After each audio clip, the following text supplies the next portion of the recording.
Hi guys, magandang buhay. Bali, I'm Ellison Lokay Lokay. Um, time check muna tayo. It's 1:26 AM, December 31, 2014. So, dito sa short video tutorial na gagawin natin, ang pag-uusapan natin is anong pagkakaiba, okay, ng WordPress at ng Blogger, okay, at ang pagkakaiba ng landing page or squeeze page sa blog. Okay? Kasi marami ako na-entertain na nalilito sila. Anyway, ngayon medyo palilinawin natin sa'yo. Okay? So, sisimulan natin sa pagkakaiba ng blog, okay, at ng squeeze page or landing page. Okay.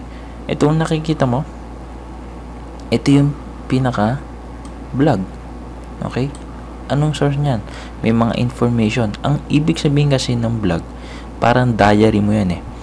Kumbaga, may i-explain mo kung ano yung mga dapat mong gawin or anything na makakatulong sa iba. Okay? Nandiyan yung mga advertise mo. Okay, mga kailangan mo. Okay, nandyan. Yan yung isang klase ng blog. Okay, ang isang klase naman ng squeeze page, okay, is yan, or landing page. Ang pinaka-purpose ng isang landing page or squeeze page is makakuha ka ng information or makabenta ka. Okay, by getting their name and email. Yan ang squeeze page. Example pa ng mga sa IM natin. Diba? Yan ang sample ng squeeze page. Ano lang meron niya? Getting email and name. Tapos ma-access na. Yun ang pagkakaiba ng blog at ng squeeze page or landing page. And now, ang pag-uusapan naman natin is ang pagkakaiba ng WordPress at ng Blogger. Okay? Ang Blogger is a site. Okay? Pag gumawa ka ng account dyan, ganito yung magiging itsura mo.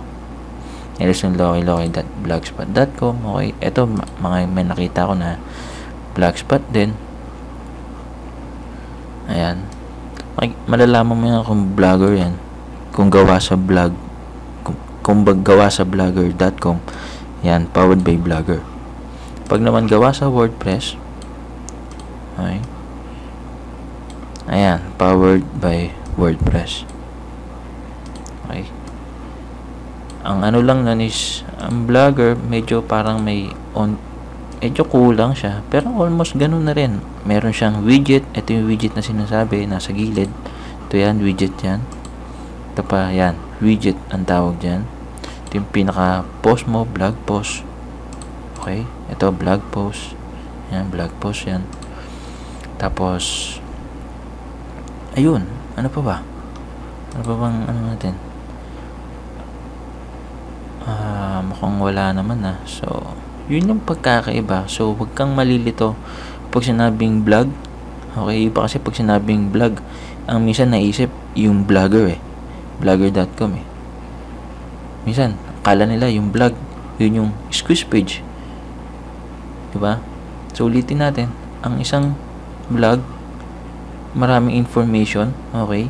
Pero ang pinaka-purpose kasi ng blog, yan, nagbibigay ka ng valuable information sa mga clients mo. And sa squeeze page, simple lang siya. Unting information lang talaga na talagang kailangan makuha mo yung name and email ng isa mong prospect. Yun yung pagkakaiba ng squeeze page at ng blog. So, I hope it helps. Ellison Lokay Lokay. So, ilang oras na lang mag-Happy New Year na. Paputukan na. So, Happy New Year and have a prosperous New Year sa inyong lahat.